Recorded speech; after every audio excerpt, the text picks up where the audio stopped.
নমস্কার, স্বাগত জানাই আমার ইউটিউব চ্যানেলে। আশা করছি আপনারা সবাই ভালো আছেন। আজকের ভিডিওতে আপনারা যে জায়গাটি দর্শন করবেন সেটি হচ্ছে বক্রেশ্বর ধাম। আগের যে ভিডিওটি আমি পোস্ট করেছিলাম তারাপীঠ মন্দিরটি নিয়ে, সেই ভিডিওটা আপনারা খুব ভালো রেসপন্স করেছেন, ভালোবাসা দিয়েছেন। তারাপীঠ মন্দির থেকে ফেরার পথে আমরা ঘুরে আসি বক্রেশ্বর ধাম। তো আজকের এই ভিডিওটি শুধুমাত্র বক্রেশ্বর ধাম নেই।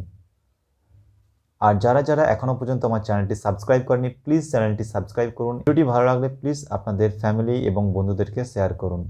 আর প্লিজ চ্যানেলটি লাইক করতে ভুলবেন না। চলুন ভিডিওটি স্টার্ট করা যাক।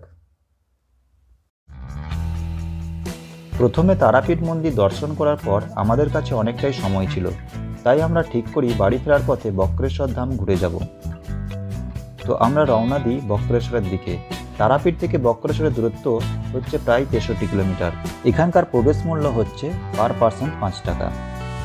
আর এই যে গেটটা দেখছেন, এই গেটটার পাশেই ডান সাইডে রয়েছে পার্কিং এরিয়া। পার্কিংয়ের জন্য কত টাকা চার্জেস লাগে সেটা ভিডিওটা আপনারা পজ করলে দেখতে পাবেন। ভিতরে এন্ট্রি নেওয়ার সাথে সাথে আপনারা দেখতে পাবেন এই সুন্দর সুন্দর গাছগুলি লাগানো রয়েছে এবং তার পাশেই রয়েছে একটি প্রাচীন বটগাছ। পশ্চিমবঙ্গের বীরভূম জেলার দুবরাজপুর ব্লকে অবস্থিত এই বক্রেশ্বর গ্রামটি। নিয়ারেস্ট রেল স্টেশন হলো দুবরাজপুর রেল স্টেশন। রেল স্টেশনটি থেকে বক্রেশ্বর ধামের দূরত্ব প্রায় 12 থেকে 13 কিলোমিটার।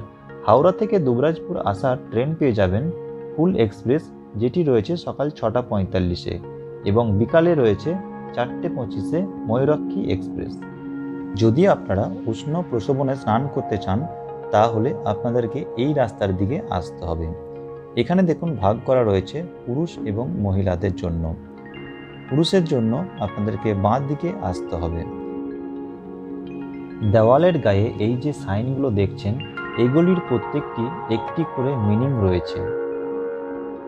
যেমন চতুরা সাইনটি প্রমিসকে বোঝায় এবং অভয়া এই সাইনটি ব্লেসিংকে বোঝাচ্ছে। এখানে কি কি দর্শনীয় স্থান রয়েছে আপনাদেরকে জানিয়ে দিই। ঋষি অষ্টাবক্র ও বক্রেশ্বর মহাদেব, দেবী মহিষমর্দিনী দুর্গা যার ভ্রু মধ্যস্থল মনপতিত হয়েছে, ক্ষেত্রপাল বটুক ভৈরব, অক্ষয় বটবৃক্ষ, কালাপাহাড় কর্তৃক ধ্বংসপ্রাপ্ত হরগৌরী মূর্তি এবং বক্রেশ্বর মহাশ্মশান। এখানে রয়েছে 7টি উষ্ণ প্রসবন ও একটি শীতল জলের ঘাট। 7টি উষ্ণ প্রসবনের মধ্যে এটি একটি, যার নাম পাপহারা গঙ্গা। এখানেই সবাই স্নান করেন। আরও বাকি যে প্রসবনগুলি রয়েছে সেগুলি হলো অগ্নিকুণ্ড, সূর্যকুণ্ড, খাড়কুণ্ড, শ্বেতগঙ্গা, ভৈরবকুণ্ড এবং সৌভাগ্যকুণ্ড। খাড়কুণ্ড এর জল প্রায় 66 ডিগ্রি সেলসিয়াস, ভৈরবকুণ্ড এর জল প্রায় 65 ডিগ্রি সেলসিয়াস। এছাড়া যে অগ্নিকুণ্ড রয়েছে এর জলও প্রায় 80 ডিগ্রি সেলসিয়াস। বিজ্ঞানীরা পরীক্ষা করে দেখেছেন এই জলে সোডিয়াম, পটাশিয়াম, ক্যালসিয়াম, সিলিকেটস, ক্লোরাইড, বাইকার্বনেটস এবং সালফেটস মিশ্রিত আছে।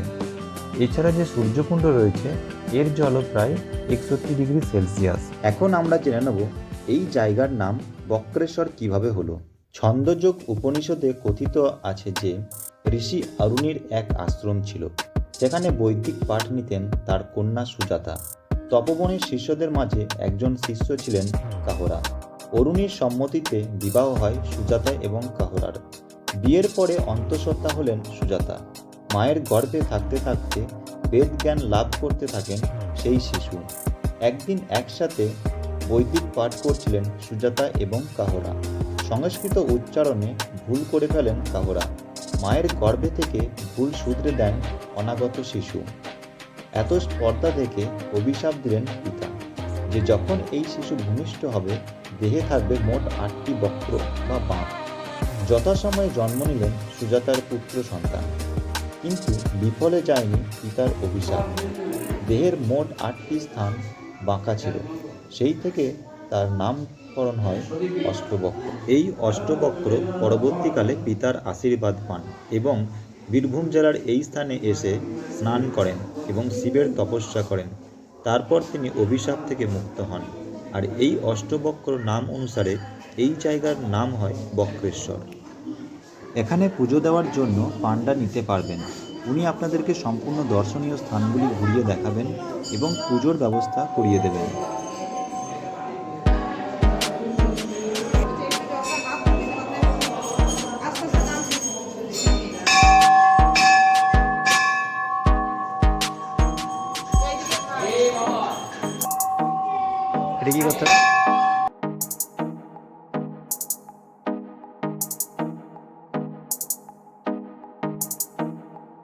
হ্যাঁ, আর আমাদের মন্দির চলছে এখানে, সরকার কোনো দান নেই, রাজ্য ভক্ত মন্দিরে দান করে, এটা নিয়ে মন্দির চলে।